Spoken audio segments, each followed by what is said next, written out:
Aleluia. A Bíblia, ela é um livro maravilhoso. E nela contém livros históricos, livros poéticos, livros da lei, livros dos profetas maiores, profetas menores. E Atos dos Apóstolos, a qual nós acabamos de ler, é o único livro histórico do Novo Testamento.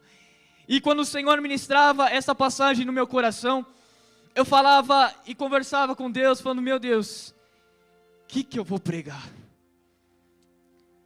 Senhor, eu quero pregar algo que leve a igreja à redenção. E o Espírito Santo falava comigo: então vai para o lugar onde eu me manifestei, em Atos. Eu amo o livro de Atos. E aí você deve estar se perguntando por que eu amo este livro. E você mesmo pode responder: porque é um livro cheio das manifestações do Espírito Santo, porque é um livro onde fala do apóstolo Paulo, do apóstolo Pedro, ou porque é um livro cheio dos dons, cheio de maravilhas. Não. Eu amo este livro, pastor Denis, sabe por quê? Porque foi o livro que eu mais recebi repreensão de Jesus. Foi o livro que Jesus mais me ensinou. E se tem uma coisa que eu amo, que a palavra diz, é que o Senhor repreende a todos a quem Ele ama. E quando eu comecei a ler e meditar nesta passagem, o Espírito Santo foi me revelando algo e coisas maravilhosas, e eu quero compartilhar com você nesta noite. Mas eu quero entrar nessa história de Atos, e nós vamos caminhar fundo nessa história, e eu quero compartilhar também sobre um homem que eu gosto de falar muito dele. Esse homem é o apóstolo Pedro, e nós vamos ver junto com Pedro como foi essa vida dele até a chegada do dia de Pentecostes. Amém? Glória a Deus. A vida de Pedro, ele era um homem impossível. Pedro tinha a sua vida financeira estável. Pedro era um pescador, ganhava sua renda mensal, sua renda semanal, ele tinha do que comer, ele tinha aonde morar, ele tinha a sua família. E o livro de Atos vai nos revelar coisas extraordinárias também sobre Pedro. O que Atos vai nos revelar a respeito da vida deste homem é incrível, e que nós podemos levar isso para nós, é que mesmo Pedro sendo pecador, assim como nós também podemos ser cheios do Espírito, assim como ele também foi. Então nesse começo, esqueça de tudo, e eu te convido novamente a entrar comigo nessas regiões celestiais, mas cuidado para não ficar preso lá. Por isso eu te peço, preste atenção no que vai ser falado aqui, e ei, não fique com medo, porque o que vai te tocar nesta mensagem não é algo físico. O que vai te tocar nesta mensagem vem lá do trono da graça, e Ele está aqui neste lugar, abrindo o céu. Então aperte o cinto, porque nós vamos decolar nesta mensagem, e aquele que é sedento pela palavra vai sair deste lugar cheio do Espírito Santo.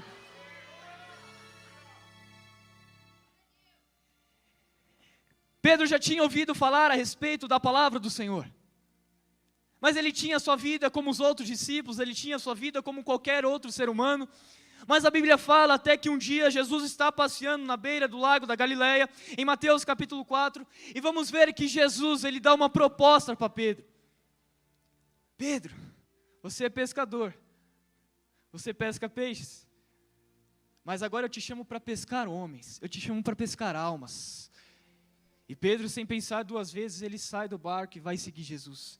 E junto com ele, seu irmão André, e dois também que estavam em outro barco, João e Tiago. Eles começam a seguir Jesus nessa caminhada, nessa aventura maravilhosa. E eu amo falar de Pedro porque mesmo que Pedro era um homem impossível, mesmo que Pedro era um homem que mostrava as suas emoções de dentro para fora, era alguém, se nós formos pegar no contexto bíblico e estudar mais sobre isso, vamos ver que Pedro é aquele que recebia mais repreensões de Jesus, era aquele que mais tomava bronca de Jesus, mas também era aquele que mais tentava.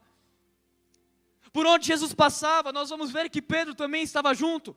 Pedro era um dos mais chegados de Jesus. Aonde Jesus estava, Pedro estava junto. Se Jesus estava ensinando, Pedro estava junto. Jesus estava falando a respeito do reino no Monte das Oliveiras, Pedro estava junto. Jesus estava curando a filha de Jairo, Pedro estava junto. Jesus mandou: Pedro, venha, e Pedro andou sobre as águas. Ou seja, Pedro é aquele que é alguém impossível, mas é alguém que é corajoso. O Senhor chama nessa geração pessoas que tomam atitudes, pessoas que não fiquem na sua zona de conforto, mas façam como Pedro, saiam da sua zona de conforto, e assim, pode ter certeza, que serão cheios do Espírito Santo. Serão cheios e tomados pelo poder que há nos céus, pelo poder que há de se manifestar aqui neste lugar. A caminhada de Pedro é uma caminhada, vamos dizer que, por um lado maravilhosa, mas com muitas perturbações.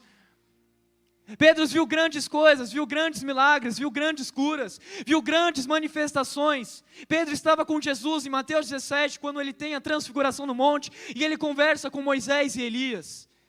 Pedro vai ver coisas maravilhosas. Mas, mesmo Pedro andando com Jesus, no final do ministério de Jesus aqui na terra, você conhece essa parte, essa história, nós vamos ver que, quando Jesus é entregue às autoridades, uma mulher chega e fala: não era você que andava com aquele nazareno? Não, eu não conheço esse homem. Não, você tem um costume, você parece com um deles. Não, nunca conheci esse homem. Não, eu vi você outro dia com esse... Eu nunca conheci esse homem. Pedro nega Jesus 3 vezes. E aí você pode estar se perguntando, mas Pedro viu tantas manifestações, Pedro andava com Jesus a todo momento, e ele vai negar Jesus? Há algo maravilhoso nisso. Tem muitas pessoas andando com Jesus, mas não basta apenas a gente andar com Jesus. Aqueles que andam com Jesus, vai para a igreja, canta louvor, dá glória, mas quando sai para a porta para fora, continua com a vida de pecado. Sabe por quê? Porque Jesus está andando com ele, não está dentro dele. O Espírito não estava dentro de Pedro. Aí você pode estar perguntando, mas era a dispensação da lei. Ei, a Bíblia fala que João Batista, antes de Pedro, era cheio do Espírito Santo. Então isso não era desculpa para Pedro, isso não era desculpa para crente. Então nós vemos que Pedro sim andava com Jesus, mas não tinha a autoridade que Jesus queria colocar nele. Pedro não era cheio e tomado ainda pelo Espírito Santo, e por isso naquele momento ele vai negar Jesus. Eu não conheço esse homem. Ele negou Jesus diante dos homens. E Jesus já havia avisado ele. E naquele momento a Bíblia fala, quando ele ouviu o galo cantar, Pedro chora amargamente. Mas uma coisa que me chama a atenção também, pastor Denis, que eu não tinha prestado atenção ainda, é que quando Pedro nega Jesus, a Bíblia fala que tinha uma fogueira perto de Pedro. Não sei se estavam comendo, fazendo alguma coisa naquela fogueira para comer, ou se era para esquentar, iluminar, eu não sei. Mas a Bíblia fala que tinha uma fogueira perto de Pedro. Jesus é entregue às autoridades, Jesus é maltratado, Jesus ele é humilhado pelas autoridades, pelos oficiais romanos, Jesus é entregue à morte, ao 3º dia ele ressuscita, mas quando Jesus morre, algo que chama a atenção é que Pedro e os discípulos voltam a fazer o que eles faziam antes. Eles voltam para suas práticas, eles voltam para os seus trabalhos de antigamente. Pedro era pescador de peixe, Jesus chamou ele para ser pescador de homens, mas agora que Jesus morreu, ele voltou a ser pescador de peixes. E a Bíblia fala nesse contexto que Jesus, quando ele ressuscita no 3º dia, e ele vai ao encontro dos discípulos, Jesus ele está novamente andando perto da praia, e Pedro ele está junto com os discípulos pescando, mas eles não conseguem pescar nada. E aí Jesus, que eles não reconhecem quem era Jesus, porque Jesus estava fisicamente de outra forma, mas nós vamos ver que Jesus fala assim: vocês pescaram alguma coisa, homens? Pedro olha para aquele homem a 100 metros da praia e fala: não pescamos. Então lança a rede do lado direito. Eu fico imaginando Pedro confuso naquela noite, naquele momento. Só que aí a Bíblia fala que João começou a perceber algo.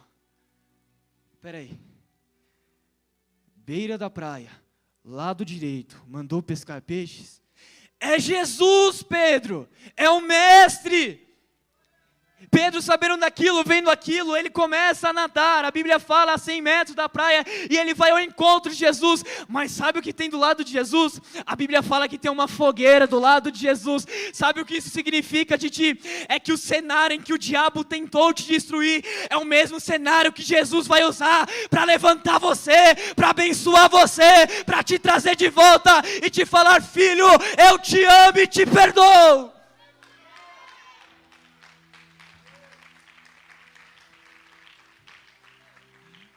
o choro de arrependimento de Pedro traz naquele momento, toda a amargura, faz com que ele se arrependesse daquele pecado dele, daquele ato dele, e agora ele tem uma tomada de decisão. Ele se arrependeu. Ele se arrependeu dos seus pecados e agora ele vai ter outra atitude. Ele vai querer começar a seguir o reino que foi ensinado para ele. E aí nós chegamos em Atos. E nós vemos que a passagem que nós acabamos de ler no começo, vamos ver que Jesus dá uma ordem: ficai em Jerusalém. Eles estavam junto de Jesus. Jesus passa 40 dias ensinando a respeito do reino de Deus, e nós vamos ver que Jesus fala a respeito da promessa do Pai: ficam em Jerusalém, porque lá vocês vão ser revestidos de poder, a autoridade, vai descer sobre vós o Espírito, porque de fato João batizou com água, mas eu vou vos batizar com o Espírito Santo. A Bíblia fala que havia uma multidão, a multidão que seguia Jesus, todos obedeceram Jesus e foram lá para o cenáculo, a qual ficava a 1 quilômetro do Monte das Oliveiras. Então eles foram para o cenáculo e ficaram naquele lugar, esperando receber a promessa do Pai. A promessa é: vamos ser cheios do Espírito Santo, vamos ser batizados com o Espírito. Aí eu falo uma coisa: eles vão receber a promessa. Cadê a promessa, Pai? Passa o primeiro dia, Senhor, manda o Espírito. Espírito não vem. Passa o segundo dia, Senhor, manda o que foi profetizado por Joel, o que foi profetizado por Isaías. Não vem. O que Jesus me ensina aqui é: quer poder? Busca. Quer poder? Ora. Quer poder? Vai para o secreto. Vocês vão receber poder, mas vai passar 10 dias orando. Vai passar 10 dias clamando. Vai ter guerra, vai ter luta, mas vocês vão passar clamando. E aí sim vocês vão receber poder. Não existe poder sem oração. Não existe poder sem clamor. Quanto mais oração, mais poder. Quanto mais oração, mais isso vai nos afastar do pecado. O pecado te afasta da oração, mas a oração te afasta do pecado. Nós temos que compreender essas coisas. Temos que entender que Jesus nos chamou, mas nós temos que fazer por onde também. Temos que nos dobrar. Temos que nos ajoelhar e falar: Senhor, eis-me aqui, Senhor, ajuda-me. Ficaram 10 dias naquele lugar orando, mas a Bíblia fala que toda a multidão que foi para o cenáculo orar, passaram 4, 5 dias, a promessa não veio, eu vou embora. Passou o 6º dia, outra leva foi embora. Passou o 7º dia, outra leva foi embora, a ponto de no 10º dia, sobrarem apenas 120 naquele cenáculo. Mas os 120 é o que perseveraram, é o que estavam clamando unanimemente, é o que estavam pedindo: Senhor, derrama sobre o sedento, derrama o teu Espírito, derrama da promessa. E a Bíblia fala em Atos capítulo 2, e cumprindo-se o dia de Pentecostes, estavam todos reunidos no mesmo lugar, naquele cenáculo, e de repente, ouviu-se um som como de vento veemente e impetuoso, que encheu todo o cenáculo onde eles estavam. E foram vistas por eles línguas repartidas como que de fogo, labaredas sobre ele, a qual tomaram cada um deles, e todos foram cheios do Espírito Santo, e começaram a falar em línguas, a qual o Espírito lhe concedia. Sabe o que isso me chama a atenção? É que quando eles estão nessa festa, e vem esse ato, esse derramar, aqueles que estão na festa dos 6 milhões, a festa de Pentecostes era uma festa gigante. Vinha pessoas de todas as regiões vizinhas. Vinha regiões ali da Síria, do Egito, da Líbia, de Creta. Eles se reuniam para fazer aquela tal festa de Pentecostes.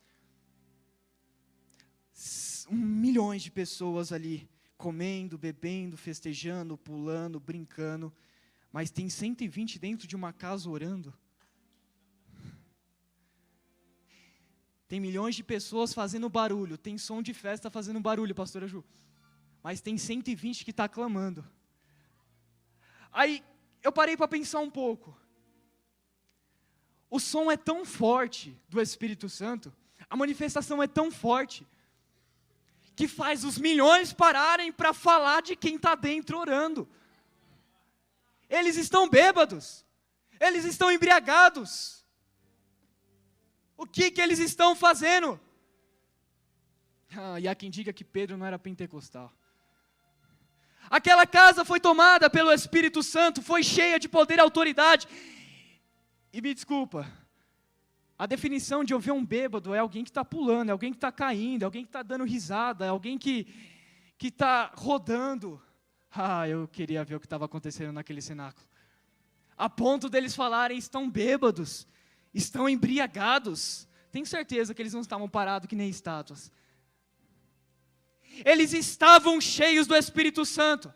Aquela multidão fala, estão bêbados, embriagados, mas Pedro se levanta no meio dos 11 e fala, ei, eles não estão bêbados, não estão embriagados. O que está acontecendo aqui é o que foi dito pelo profeta Joel, e acontecerá aqui nos últimos dias, derramarei do meu Espírito sobre toda a carne, vossos filhos e vossas filhas profetizarão, vossos jovens terão visões, vossos velhos sonharão sonhos, sim, derramarei do meu Espírito sobre os meus servos e as minhas servas. Sabe, o que me chama a atenção aqui, pastor Adriano, é que Pedro não fica calado quando o ímpio fala da igreja, é que Pedro não fica parado quando o ímpio fala da igreja do Senhor. Pedro se levanta e denuncia. Tem muito crente aí fora, calminho, porque ímpio está falando de igreja. Ei, levanta e defende o corpo, levanta e defende a igreja.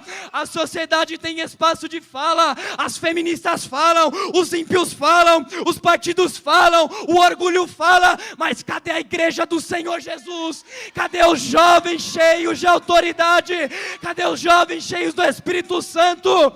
Isaías diz, abre a tua boca e denuncia. Se a Bíblia diz que é pecado, abre a tua boca, denuncia pecado, prega Jesus, ganha almas para Ele.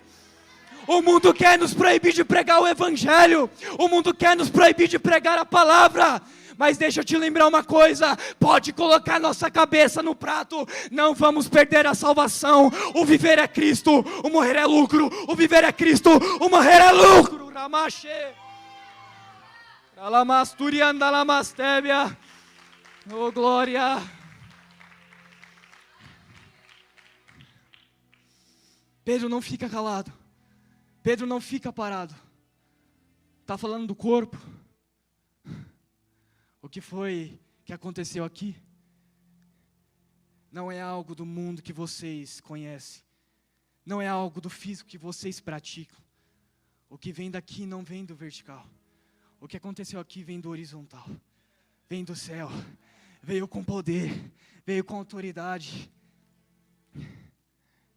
Pedro é tomado cheio do Espírito Santo. Agora quem negava Jesus está pregando diante de multidão. Quem negou Jesus agora está pregando diante das pessoas em Jerusalém. A Bíblia fala que Pedro não fica parado e ele não vai para casa dormir, descansar ou comer, não. Pedro vai para outras bandas de Jerusalém e começa a pregar de novo. Arrependam-se, arrependam-se, sigam Jesus, sejam batizados. A Bíblia fala depois que Pedro, com a sua pregação, com o seu sermão, 3.000 pessoas se converteram aos pés de Cristo na segunda pregação, mais 5.000 pessoas se converteram na terceira pregação. O fogo era tanto, a autoridade era tanta, que eles perderam a conta de quantos se renderam aos pés da cruz.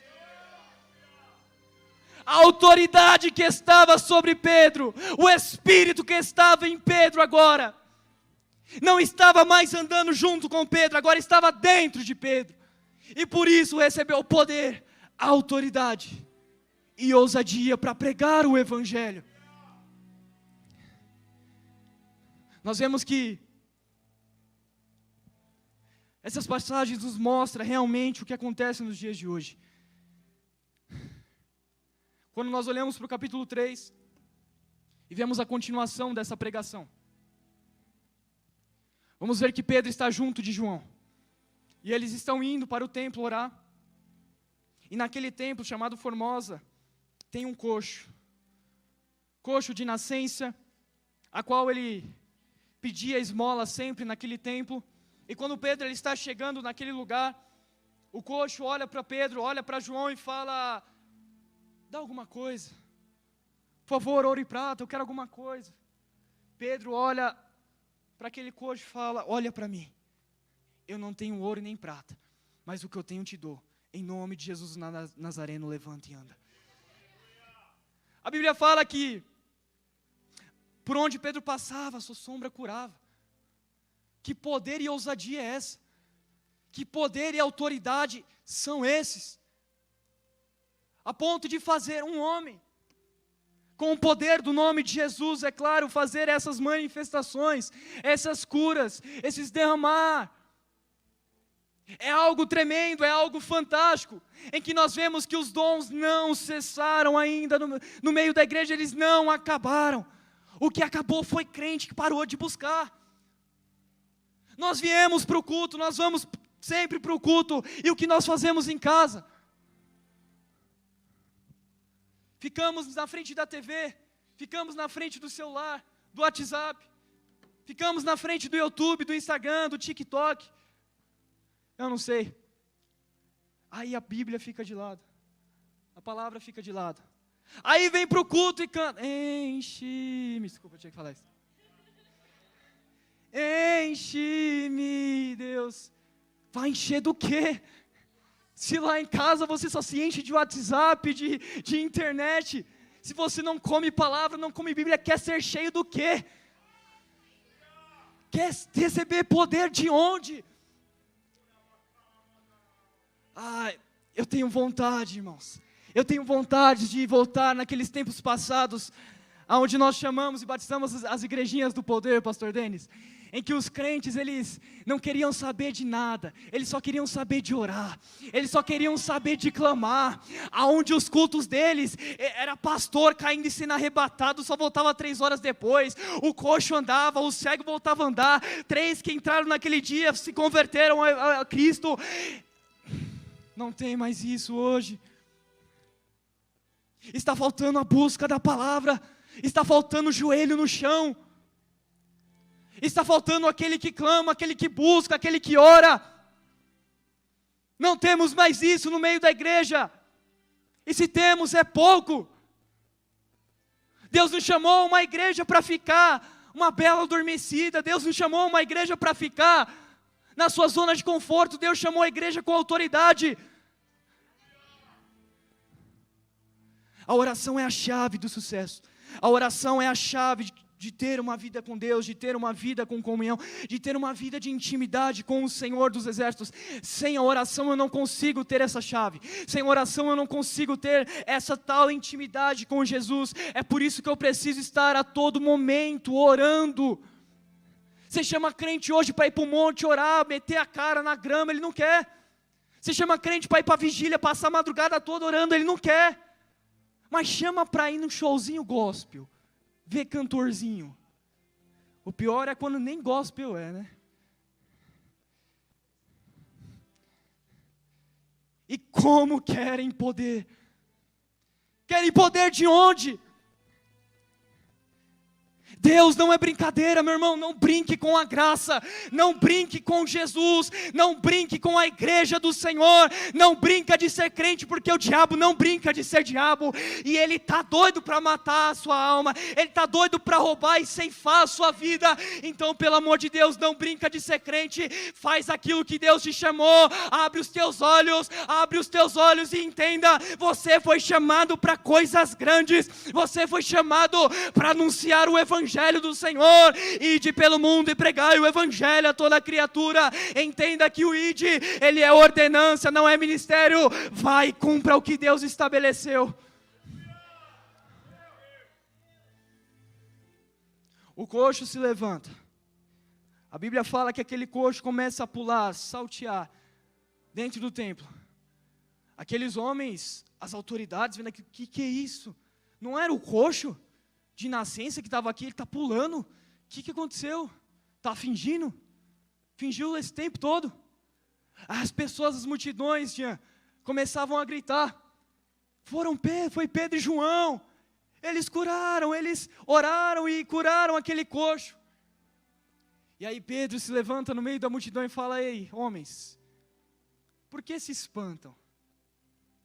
Quem curou ele não foi eu e nem foi João. Foi Jesus Cristo de Nazaré, a qual vocês crucificaste. Portanto, se quiserem ser iguais a nós, se arrependam, se batizam e sigam a Ele. As autoridades ficam sabendo disso. as autoridades começam a ficar com inveja e começam a ficar preocupadas. Eles estão falando de Jesus, estão falando que Jesus ressuscitou e agora todos os mortos podem ressuscitar. Vamos prender eles. Vamos prender esses homens. E aí chegamos no capítulo 4 de Atos. E quando nós vemos esse capítulo, é onde eu queria chegar nessa noite. Vamos ver que as autoridades, elas prendem João, prendem Pedro.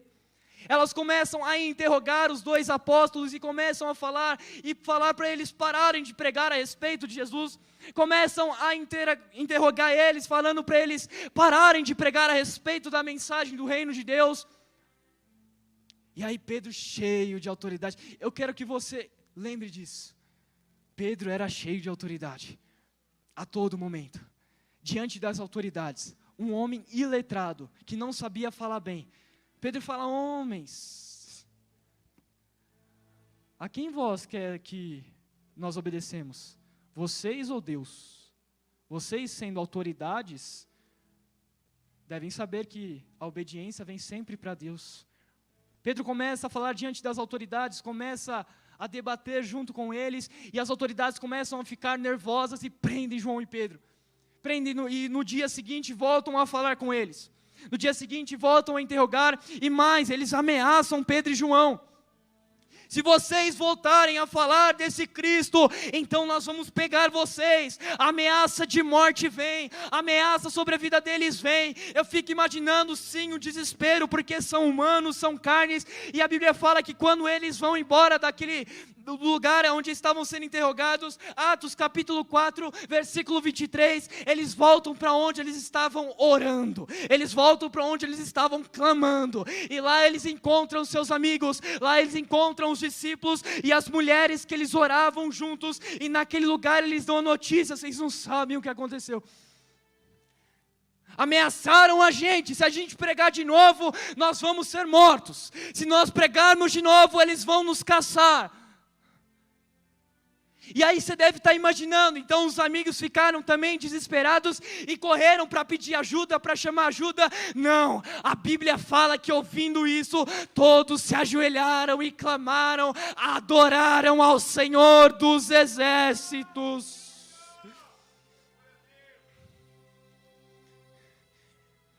E oraram, versículo 25. Tu falaste por meio do Espírito Santo e do nosso antepassado Davi, teu servo, quando ele disse: porque as nações pagãs ficam furiosas, porque os povos fizeram planos tão tolos, os seus reis se prepararam, os seus governantes se ajuntaram contra o Senhor Deus e contra o Messias que ele escolheu. De fato, os Herodes e Pôncio Pilatos se juntaram aqui nessa cidade, com os não-judeus e com o povo de Israel, contra Jesus e teu dedicado servo que escolhestes para ser Messias. Eles se reuniram para fazer tudo o que pelo teu poder e pela tua vontade já havias resolvido que ia acontecer. Agora, Senhor, olha para as ameaças deles. Dá aos teus servos confiança para anunciarem corajosamente a tua palavra. Estende a mão para curar, a fim de que por meio do poder, do nome do teu dedicado servo Jesus, milagres e maravilhas sejam feitos. Agora presta atenção. E quando terminaram de fazer essa oração, o lugar onde estavam reunidos tremeu. Então todos ficaram cheios do Espírito Santo e começaram a anunciar corajosamente a palavra de Deus. Receberam uma ameaça de não? Estou nem aí, sou cheio do Espírito, eu vou pregar onde quer que for. Deus me chamou para pregar em Jerusalém, Judéia, Samaria, os confins da terra, seja no norte, no sul, leste, oeste, eu vou pregar a palavra de Deus. Podem ameaçar, podem falar o que for, Deus te chamou para te levantar e pregar a palavra do Senhor Jesus. Então não se importe com a ameaça, não se importe com aquilo que fala, não se importe com o dedo apontando para você. Levanta-te e pregue a palavra do Senhor Jesus. Entenda isso, compreenda isso. Deus te chamou para coisas grandes. Se você soubesse a autoridade que está dentro de você, você estava pulando agora nesse culto. Há uma autoridade sobrenatural que está dentro de mim e dentro de vocês.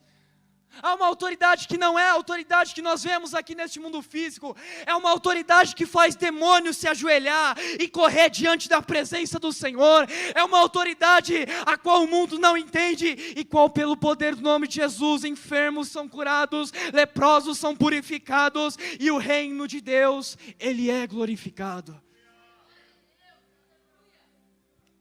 A casa onde estavam tremeu.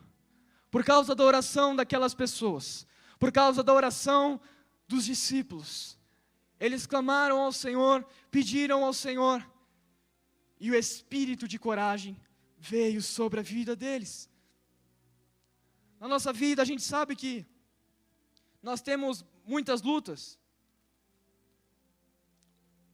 muitas batalhas. Creio que a minoria, graças a Deus, já recebeu uma ameaça de morte como os discípulos, mas as batalhas são evidentes na Bíblia também, as ameaças de morte são evidentes também na palavra do Senhor. Lembra de Daniel? Quando Daniel estava passando aquele momento difícil, e ele precisava de uma resposta do Senhor, ele começa a jejuar. A Bíblia fala que ele jejua 21 dias. No 21º dia, Gabriel, o anjo mensageiro, chega e fala: olha Daniel, a sua oração chegou no céu no primeiro dia, mas sabe, aconteceu algo. Enquanto eu estava vindo aqui nas regiões celestiais, o príncipe da Pérsia, aquele tal demônio, ele me prendeu. Aí eu fiquei assustado lendo isso. Falei: oxi, anjo tomou pau de demônio? E pode isso, Deus? Eu comecei a estudar sobre as hierarquias, e vi que aquele príncipe da Pérsia era alguém de autoridade dos demônios, e por isso prendeu o anjo Gabriel, o anjo mensageiro. E eu fico imaginando aquele demônio, eu fico imaginando aquele demônio rindo, eu fico imaginando aquele demônio falando com os outros demônios: olha, eu prendi o tal anjinho do Senhor, aquele que envia mensagem, sabe? Olha lá, está preso, eu prendi ele. E eles começam a zombar daquele anjo, ele começa a zombar daquilo que aconteceu. Mas também imagino lá no alto céus, Deus olhando para aquela situação e falando: ah é? Então eu vou mostrar que não se toca naquilo que é meu. Deus olha para um lado, Deus olha para o outro e dá um grito de guerra: Miguel, desce lá. Gabriel é anjo de mensagem, mas Miguel é arcanjo de guerra. Desce lá e liberta Gabriel. E a resposta do Senhor chega sobre Daniel. A resposta do Senhor chega na vida de Daniel. As ameaças de morte vêm. As ameaças vêm a todo momento. O inferno se levanta contra nós, igreja do Senhor Jesus. Há poucos tempos atrás, eu fiquei sabendo, descobri, me contaram que estavam fazendo uma obra de feitiçaria, de macumbaria contra a minha vida. E sabendo disso, na mesma semana eu comecei a ter batalhas em sonhos. E nesses 3 dias seguidos que eu tive batalha, eu via rodas com meu nome dentro dela e demônios saindo daquela roda, falando que minha hora estava chegando. E o espírito estava pronto, mas minha carne estava tremendo na base. Eu me senti como Elias, entrando na caverna, quando recebeu o tal aviso de Jezabel, falando que ele tinha pouco tempo, que ele ia ser morto. Eu tive o medo de Elias, e totalmente, confesso, eu entrei na caverna, parei com a obra. Fiquei perturbado durante aquelas semanas. Falei: Senhor, eu não consigo fazer mais nada. Se eu fazer, a minha vida vai ser ceifada. Se eu fizer, já era para mim. Minha carne estava tremendo na base. O pastor Adriano acompanhou, ele sabe do que eu estou falando. Eu não conseguia me mexer no espiritual. O meu nome ficou ferrenho no espiritual, e eu lembrava daqueles sonhos perturbadores, aquela roda e os demônios saindo e falando que minha hora estava chegando. Mas no dia seguinte, no ministério profético, Deus tomou a boca de uma profetisa que chegou até mim e disse: ei filho meu, toda obra de feitiçaria que fizeram contra ti, eu quebro hoje a obra. A sentença era de morte, mas pega essa, dia 5 de julho estou ainda em cima do altar pregando. A sentença era: vai parar de pregar, vai parar de ministrar, vai parar de evangelizar e vai perder a vida. Mas do trono da glória Deus bradou na terra e deu um grito: agindo eu, quem impedirá?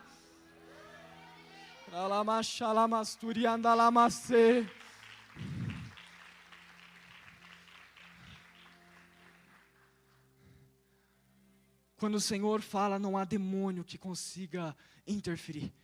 Não há homem que consiga interferir. A presença que desceu em Pedro, desceu em mim. A autoridade que estava sobre Pedro, desceu sobre a minha vida.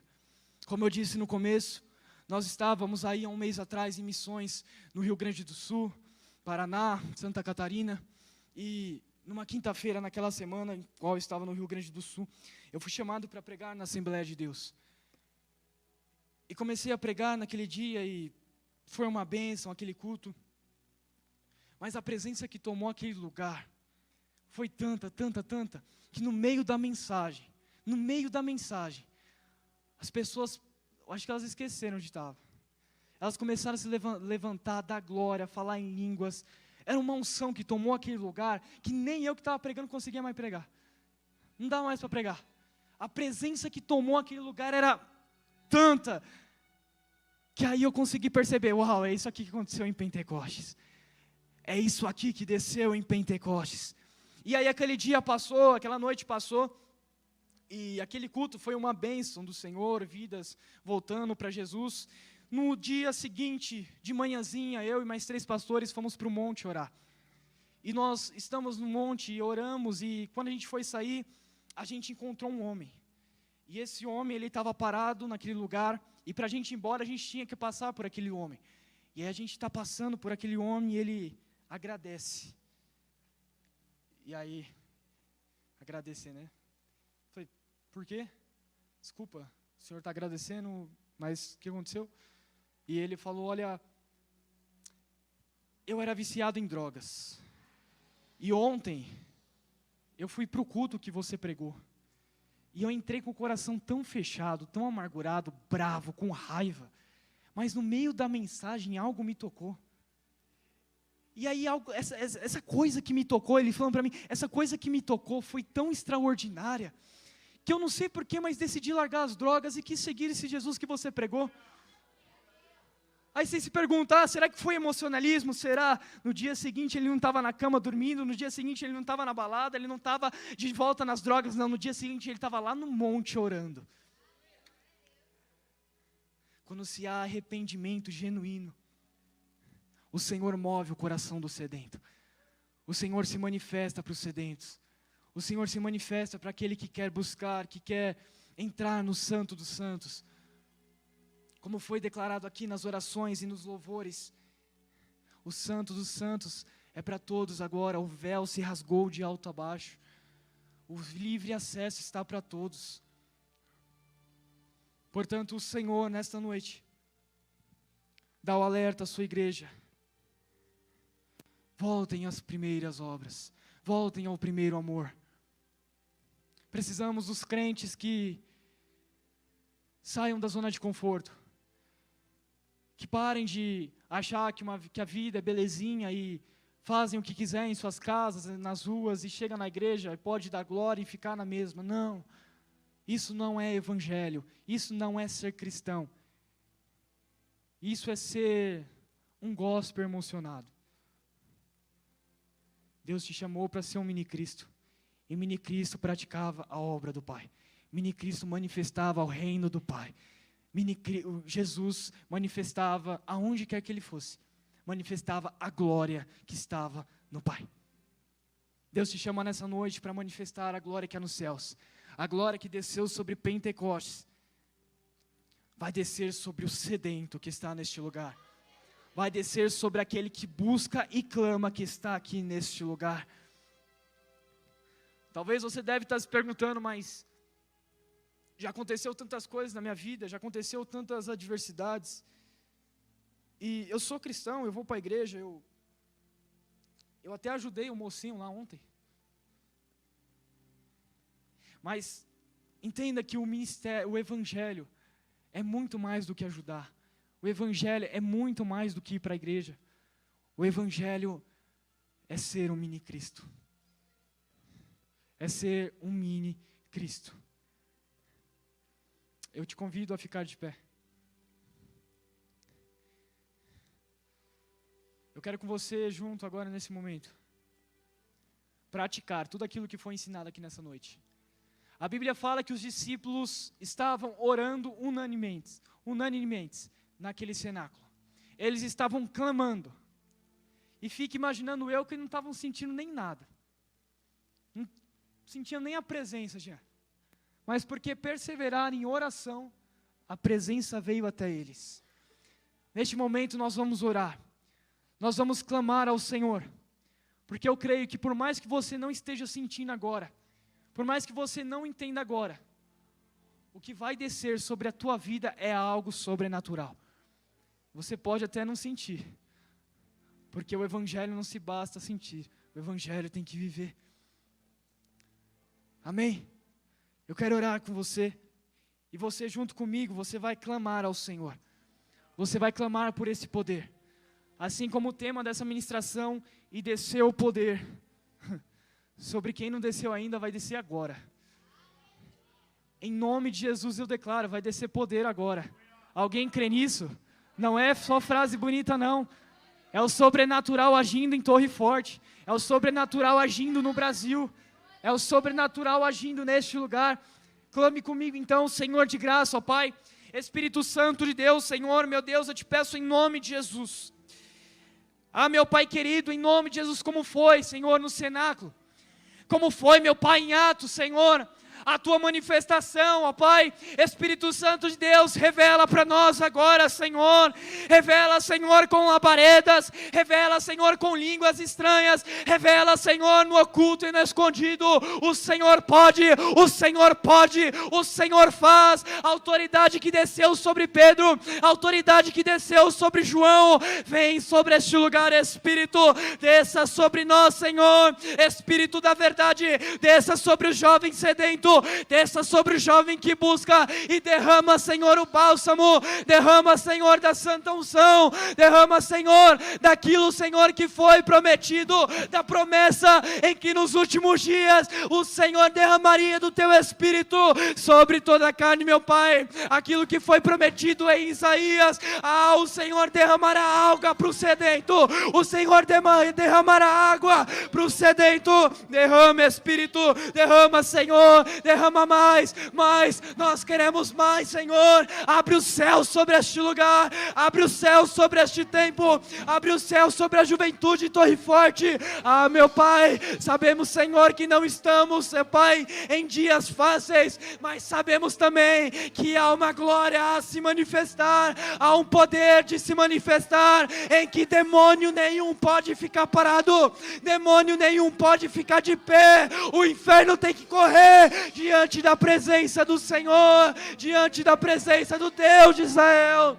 Espírito Santo de Deus, derrama, Senhor, como foi em Pentecostes, derrama, Espírito, começa a clamar por Ele, começa a chamar por Ele. Eles clamaram lá no cenáculo e o poder veio. Tem que chamar por Ele, tem que clamar por Ele. Chama. Relama, xaralama, xiandalama, saralama.